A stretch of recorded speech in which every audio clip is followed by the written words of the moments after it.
Goeiemôre van my kant af, is lekker om julle almal hier te kan sien. Die gemoed is dan altyd positief as die bokke wen. Jy weet, dit help so 'n bietjie. En dan die volgende week of 2, ons gaan met 'n nuwe reeks begin oor volgende week wat handel oor praise and worship. En ja, so dit sal 'n bietjie help. So baie dankie. Baie welkom aan julle almal. Geniet dit saam met ons. Ons is besig, die van julle wat ons dalk besoek, besig om vandag klaar te maak met 'n reeks rakende die Heilige Gees. En ons het op Pinkster Sondag daarmee begin wat praat oor die uitstorting van die Heilige Gees. En ek dink in hierdie reeks wil ons een ding probeer verduidelik, en dit is, wat is die groter doel van die Heilige Gees? Want ek dink daar is so baie verskillende sieninge, daar is soveel verskillende teologieë, opvattings, positief en negatief. Hele klomp mense het na my toe gekom in hierdie reeks en vir my byvoorbeeld goed gesê soos, ja, maar ek het nog nie die Heilige Gees nie, want ek praat nog nie in tale nie. Baie mense het na my toe gekom en vir my gesê, ek dink nie die Heilige Gees kan deur my werk nie. Baie het vir my gesê, ek dink nie die Heilige Gees het my al ooit gelei nie, want jy verstaan nie my lewe nie, ek's bietjie stout. En sulke tipe goed wat ouens vir my gesê het. En ek dink is belangrik dat ons net weer eens vasmaak oor wat is die groot doel van die Heilige Gees. En in hierdie reeks het ons 'n paar goed vir mekaar gesê. Ons het nommer 1 gesê, en ek het nie tyd om alles te herhaal nie. Ons het nommer 1 gesê dat die Heilige Gees het God vir ons gegee, sodat ek en jy kan beleef dat God teenwoordig is. God die Vader, God die Seun, God die Heilige Gees is teenwoordig elke dag in ons lewens. Die Bybel sê baie duidelik, hy het in ons kom woon. Hy het nie by ons kom kuier nie, hy het in ons kom woon. En of jy dit glo of nie, maar die Heilige Gees, as jy sê, ek's 'n kind van God, niemand kan sê Jesus is die Here behalwe deur die Heilige Gees nie. As jy sê ek is 'n kind van God, jy bely Christus as jou koning, het jy die Heilige Gees binne in jou. Hy woon binne in jou. Die feit dat uranium eers in 1958 ontdek is, beteken nie dit is toe eers die vorige jaar in 57 gemaak nie. Dit was altyd daar. Ons het net tot die ontdekking gekom dat dit in die grond is, en toe ontdek ons waarvoor dit daar is. So dis baie belangrik. Elke Christen wat sê ja vir Jesus Christus, het die Heilige Gees. Nou ek gaan vandag so vinnig deur die boek Romeine met jou hardloop. So ek het gedink een van die tekste wat dalk kan help, net om ook te sê, daar's baie sulke tekste wat dit sê, maar is Romeine 8 vers 9 wat sê, julle is egter nie in die vlees nie, maar in die Gees. En naamlik dat die Gees van God in julle woon. Kuier nie, woon. Hy's permanent daar. Of jy bewus is van hom nie, hy woon in jou. Maar as iemand die Gees van Christus nie het nie, die behoort nie aan hom nie. So as jy aan Christus behoort, het jy die Gees van God binne in jou. Hy's in jou. So dit het ons in die eerste week gesê, hy is teenwoordig in jou lewe. Tweede week het ons dan gekyk en gesê, nou bemagtig hy ons, hy help ons om nou dat Christus gesê het, aan my is gegee alle mag in die hemel en op aarde, ek gaan alles aan my onderwerp. Nou leer hy ons, hy sê, kyk, ek gaan alles nuut maak, ek gaan my heerlikheid hier op aarde vestig. Nou leer hy ons, hoe leef ons nou Christus uit? Hoe leef ons nou hierdie nuwe manier van God? Hoe leef ons nou? Hoe funksioneer ons nou daarin? Hy gee vir ons die wysheid, hy gee vir ons die krag. En toe het ons gaan kyk, die laasweek en dan nou hierdie week, wat ons vir mekaar gesê is, die Heilige Gees bemagtig ons dan nou, om die missie van God te vervul. Ek en jy is deelgenote van die hemelse roeping. Ek en jy is nou deel van God se missie. God se missie om sy heerlikheid op aarde te vestig. Kyk, ek maak alles nuut. Hierdie nuwe mens, hierdie nuut maak, hy leer ons nou, ons is deel daarvan, van hierdie missie, om dit uit te dra aan die hele wêreld. Onthou, een van die voorbeelde wat ons gebruik het, is die voorbeeld van die dam. Ons het gesê, as jy hier na die dam toe gaan, dis baie lekker, ek en Mariet was nou die dag daar, daar's mense wat, jy kan nie glo, ek weet nie kom doen hulle dit nie, maar hulle loop om die dam, hulle kan sit en kyk, want nou kies hulle om te loop. Daar's selfs 'n paar wat regtig nie lekker is, hulle ry fiets om die dam. En so hardloop hulle en gaan te keer en almal geniet die dam. Is te wonderlik. Daar's mense wat vis vang en die kindertjies speel daar aan die vlakwater in hierdie koue. En hulle geniet die dam. As jy by van die ander damme kom, dan weet jy, daar's motorbote, daar's tubes, daar's jet skis, die manne braai, dis te lekker, die kinders vang vis en ons geniet die dam. Ons moet net een ding onthou. Die dam is nie gegee om te geniet nie. Dis 'n bonus. Die dam is gegee om water te gee aan George.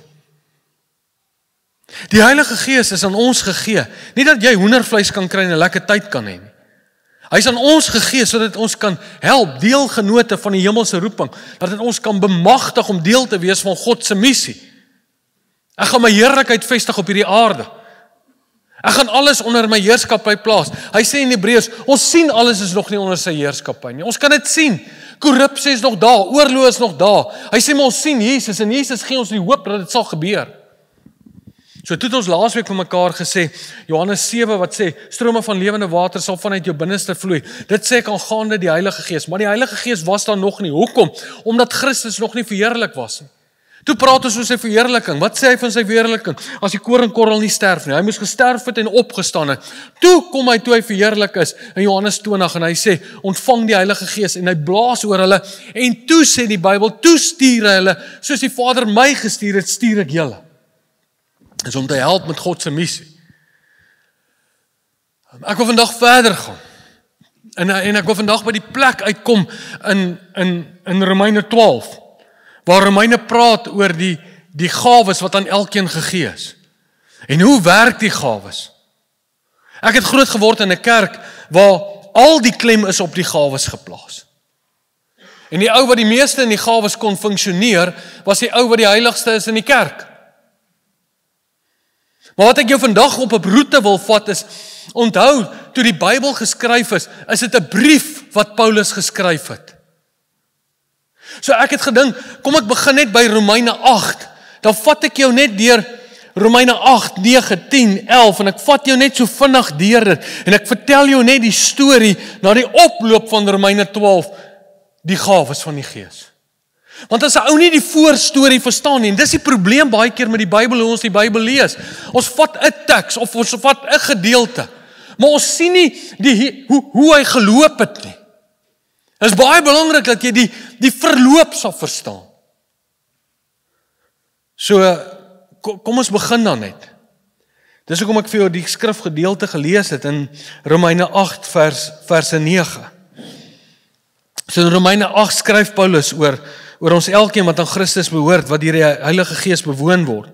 En dan skryf hy verder oor die Gees wat ons sal lei en hierdie gedeelte oor die hele skepping wat verwag dat God ons gaan verlos. So ek het gedink, ek het dit vir jou uit die 2020 vertaling, net omdat dit so 'n bietjie beter verduidelik. Ek het nou nog die ou vertaling hierso, waarin ek maar meestal lees, maar die nuwe vertaling sê, almal wat deur die Gees van God gelei word, hulle is kinders van God. Met ander woorde, as jy vandag hier sit en jy is 'n kind van God, dan sê die Bybel, die Gees gaan jou lei. Of jy dit glo of nie. Hy lei jou. Baie mense het vir my in die reeks kom sê, ek dink nie ek word deur die Heilige Gees gelei nie. My lewe is nie reg nie.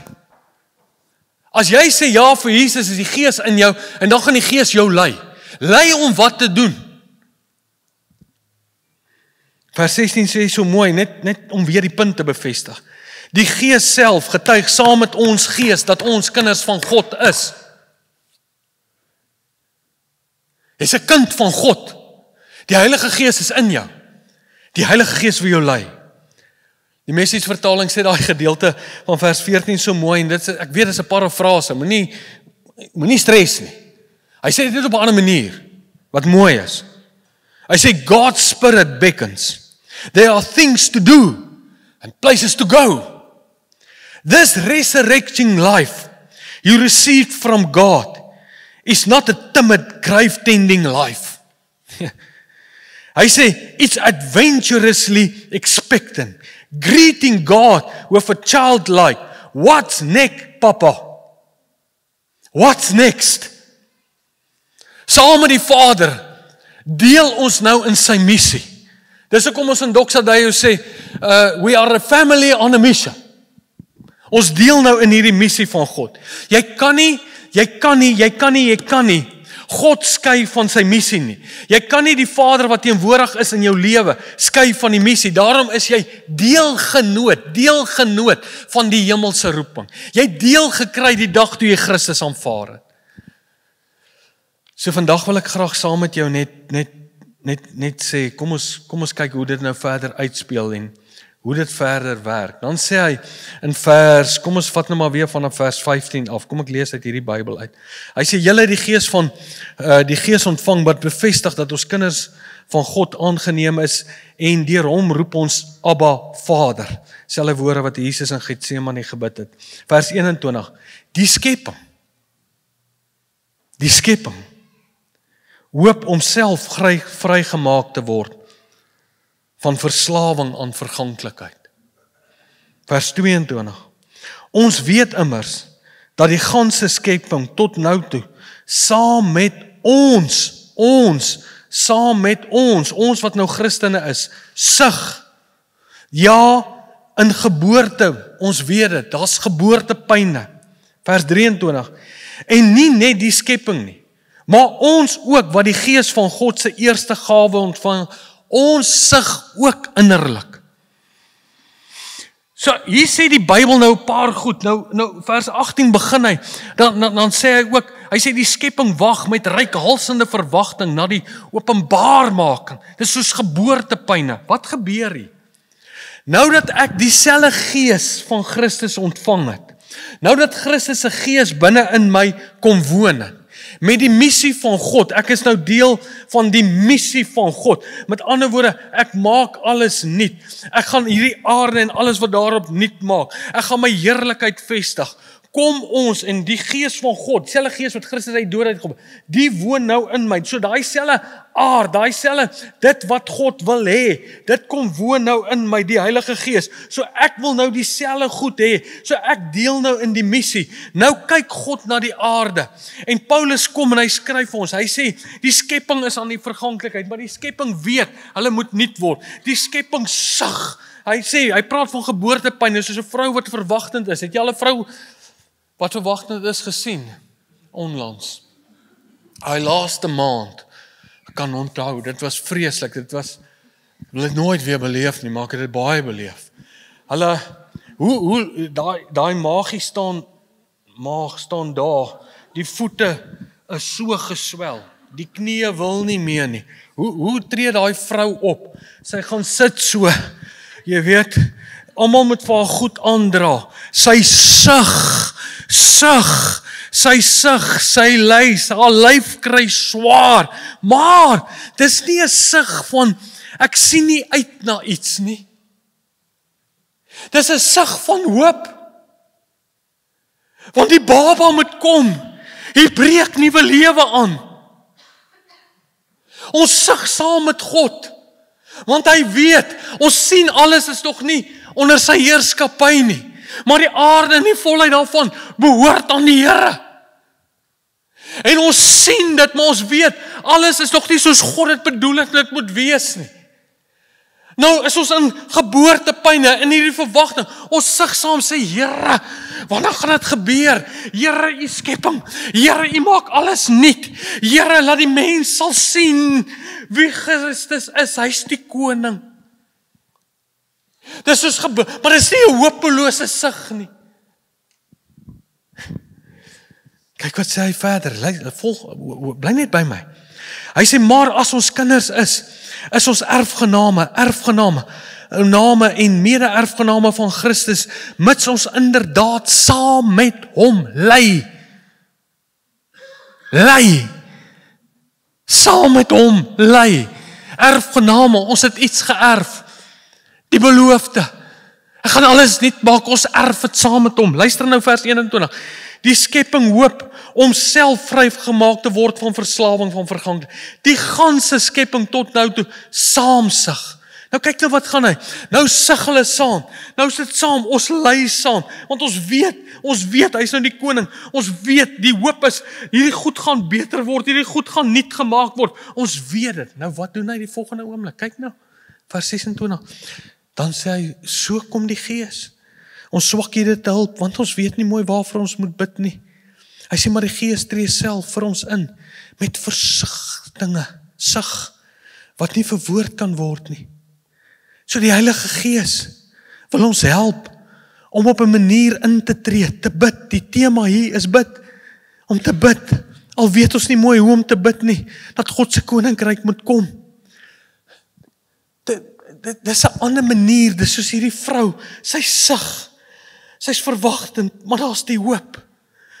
Ons weet wat het God gesê, ons weet hy's die koning, ons weet alles is nog nie onder sy beheer nie, maar ons kyk na die wêreld, en daar's iets van 'n, Here, ek tree in die wêreld waarin ek beweeg, tree ek in vir die mense, ek tree in vir die wat nog nie die lig kan sien nie, ek tree in met 'n sug, met 'n leiding, maar dit is ook in 'n verwagting, hier met geboorte geskenk word, hier kom 'n nuwe fase, hier kom 'n nuwe era, hy het aangebreek, maar dit is nog nie alles onder die beheer nie.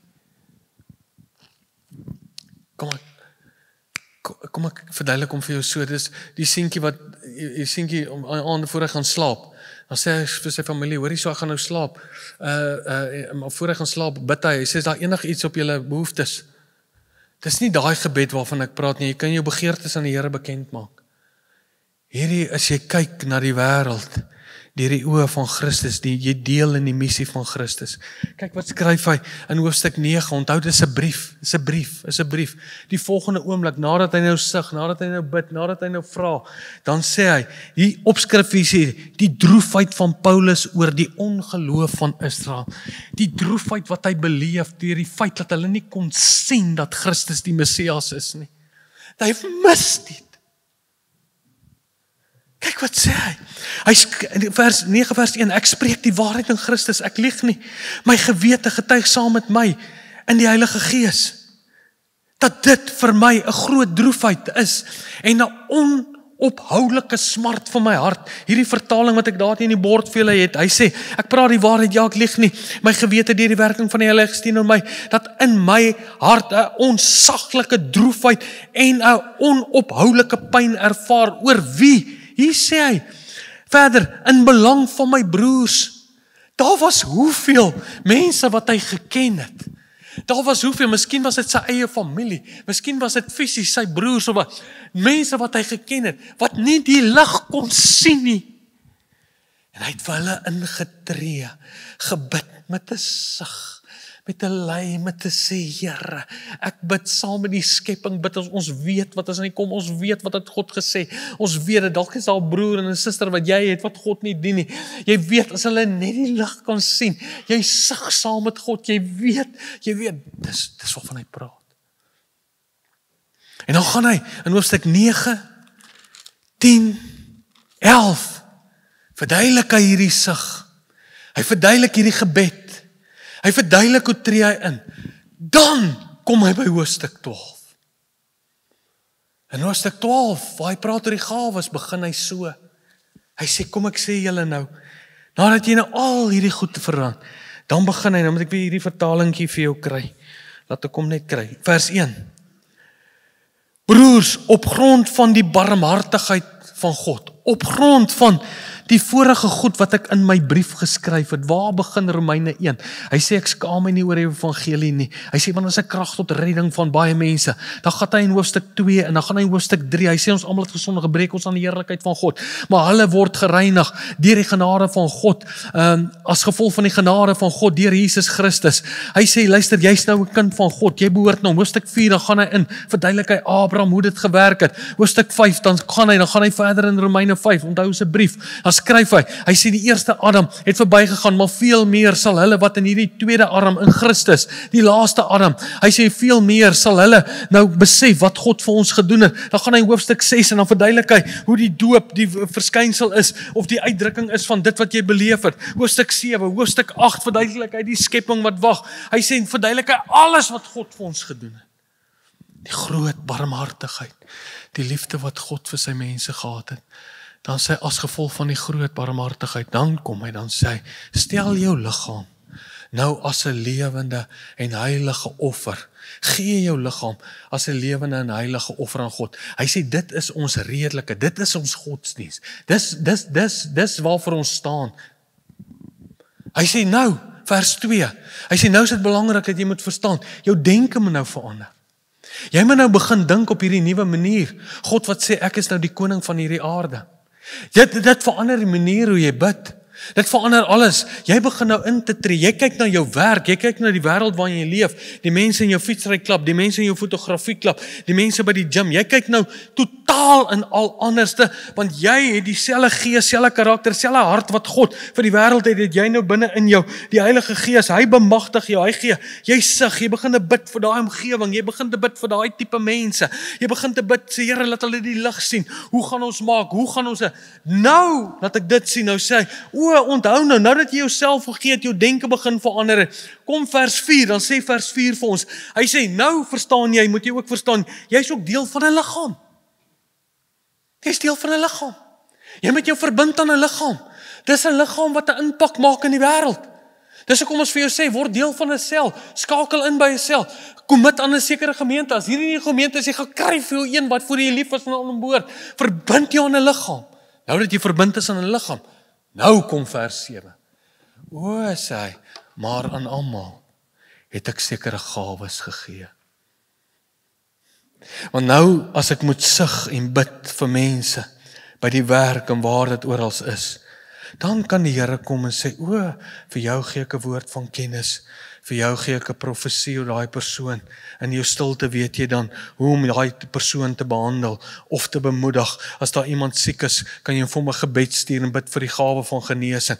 Nou maak die gawes sin. Hoekom? Want jy sug en jy ly en jy bid jou hart vir die volk van die Here. Dis 'n ander storie.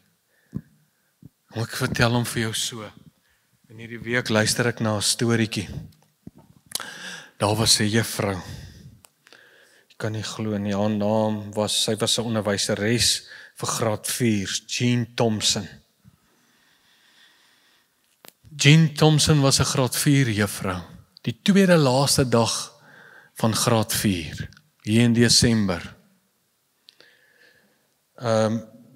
Sê sy vir die klas, môre is dit nou ons laaste dag, dan kan julle my julle geskenkies en alles bring. En almal is opgewonde daar weg. Maar daar was 'n seentjie in haar klas, sy naam was Teddy. Teddy het die wit waks die hele jaar uit haar geïrriteer. Die van julle wat onderwysers is, julle sal dit verstaan. Sy sê Teddy het heel agter in die klas ook gesit. Sy sê en Teddy het altyd sulke kort antwoorde ook gegee. As jy hom iets vra, sê hy net ja, of hy sê net nee, of hy sê net hy sê nie veel nie. Sy sê maar wat ook 'n probleem met Teddy was nie baie skoon nie. Sy sê Teddy het altyd, sy klere was gekrekel en hy het nie baie lekker geruik nie. Sy sê maar verder ook, het Teddy so slap chips op sy stoel gesit. Jy ken daai sit. So Teddy het haar net geïrriteer. Toe sy nou op die tweede laaste dag, toe sy nou sê, môre kan julle maar geskenkies bring, sy sê volgende dag, die laaste dag van die skool, hier, almal bring geskenkies, is te wonderlik, mooi, papier, sakkies, alles, dis te oulik, juffrou is te oulik. Kyk, 'n mens sê ons ook nou net vir die klaarskoolkinders, jy is die beste klas. Hoërskool stop dit, jy sal dit nooit weer herhaal nie. Anyway, en Teddy kom toe daaraan met 'n geskenk, toegedraai koerantpapier. En hy gee dit vir die juffrou. Nou maak die juffrou al die geskenkies oop vir die klas. Nou kom sy by Teddy se geskenk, koerantpapier. Almal het nou hierdie mooi kom by Teddy, maak hom oop. Hier's 'n halwe botteltjie parfuum in en 'n stikkende bracelet. En al die kinders lag. En sy besef, hierdie is nou gemors, sy gaan iets moet doen. So sy vat die parfuum en spuit dit op, spuit.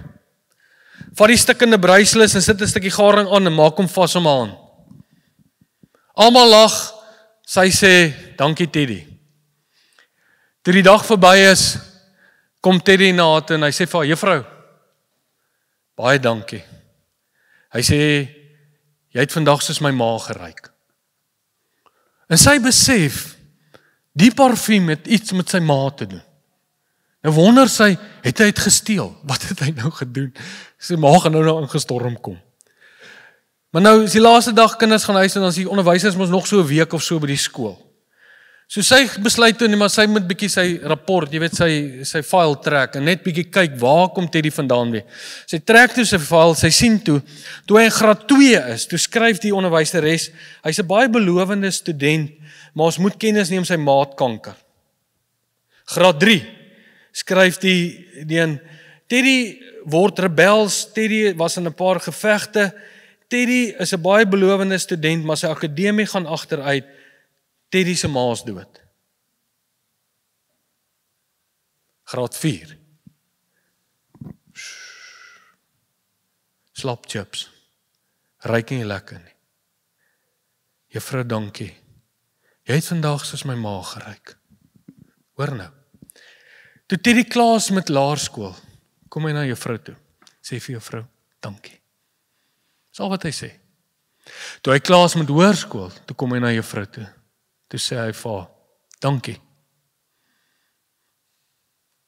Die juffrou skryf, sy sê, na sy file gelees het, sy was 'n Christen, toe val sy op die grond neer en sê, my God help my, dat van vandag af, dat ek anderste sal kyk, anderste sal ly, anderste sal sug, vir die pyn in my klas. Wat het daai een evangelis altyd gesê, God never wasted pain. Toe hy tweede jaar op universiteit is, toe skryf Teddy vir haar 'n briefie, dankie. Die dag toe hy trou, toe vat hy vir haar uitnodiging, toe sê hy, sal jy op my troue wees? Toe sy by die troue aankom, toe sê hy wil hê sy moet op daai plek sit, want sy ma sou daar sit. Jy sien, ek hoop jy hoor my vandag. God gee sy gees in ons, dat die mense wat hy aan ons toevertrou, meeste van julle is besigheidsmense en daar werk mense vir julle, dat ons anders na hulle sal kyk. Die Here gee nie om of 1000 mense vir jou werk nie. Die Here het nie 'n saak hoe ryk jy is nie. Die Here het nie 'n saak of jy na een mens nie.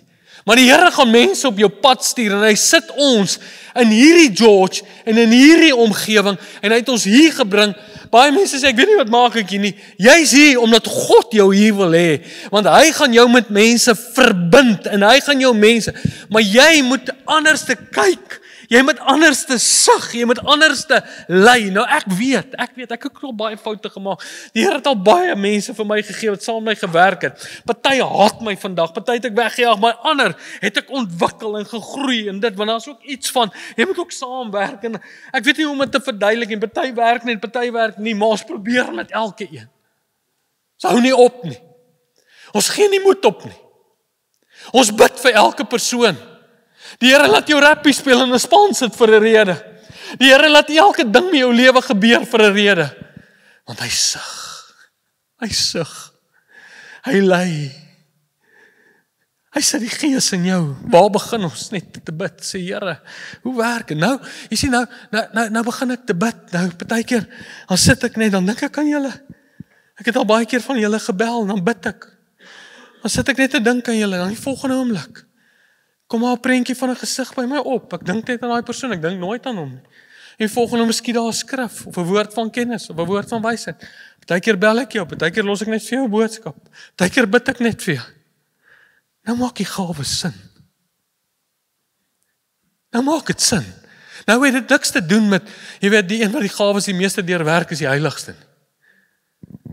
Maar dis hierdie hart van God vir die smarte en die pyn en die mense, en soos hy gesê, die droefheid, omdat Israel nie kon sien nie, die Messias is hier. Want hy, soos hy Johannes gesê het, wanneer jy hierdie nuwe lewe saam met Christus ontdek, dis lewe, en hierdie lewe is 'n lig vir die wêreld. Hoekom preek ek? Hoekom doen ek die goed? Want ek glo in my binneste. as jy kan hoor wat ek hoor, as jy kan voel wat ek voel, as ek die skrif, die impak wat dit op my lewe gehad het, die verandering, ek weet, as jy dit vat en die Gees bemagtig jou, gaan dit jou lewe verander. Ek glo dit. Ek glo God is besig om iets nuuts te doen. Ons sien dit nog nie, maar Noag het 'n ark gebou in die woestyn en vir 100 jaar het mense gesê het gaan nie reën nie, tot dit begin reën het. God is besig om alles nuut te maak. God is besig, hy het mense so lief, dis hoekom hy sy lewe gegee het. Dis 'n ander manier van kyk, net na alles. Na alles. Almal wat hy my toevertrou het. En ek weet, jy het al baie keer, het jy vir mense goed gedoen, jy wou hulle help, en dan steek hulle jou in die rug en hulle, dis 'n gemors, ja. En moet net nie op die plek kom waar jy besluit maak, waar jy sê, ek gaan dit nie weer doen nie. Ek het al te seer gekry. Ek bou die mure om my. Eer dank God, Christus het nie mure om hom gebou nie. I'll try again. I'll try again. Karel Barth het gesê, dankie. Hy het gesê jy het 3 bekerings nodig. Hy sê bekering na God. Hy sê bekering in jouself. Hy sê dan 'n bekering terug na die wêreld toe.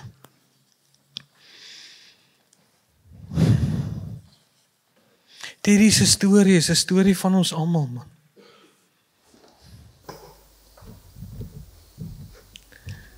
Ek het al baie keer gesien in my eie lewe. Miskien het dit bietjie te doen met ouderdom.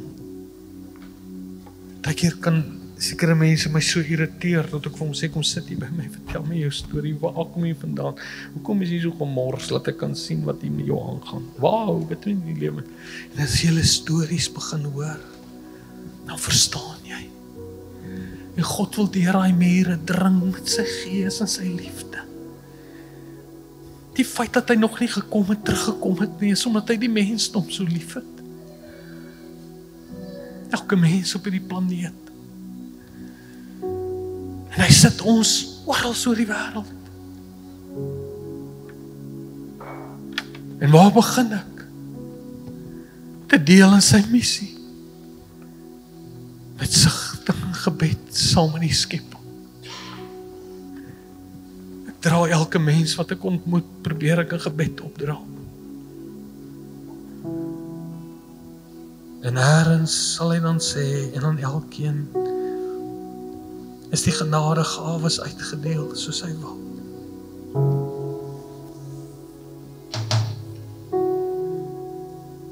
Is alles tot opbouing van sy liggaam. Nooit vergeet hoekom is die Heilige Gees gegee nie.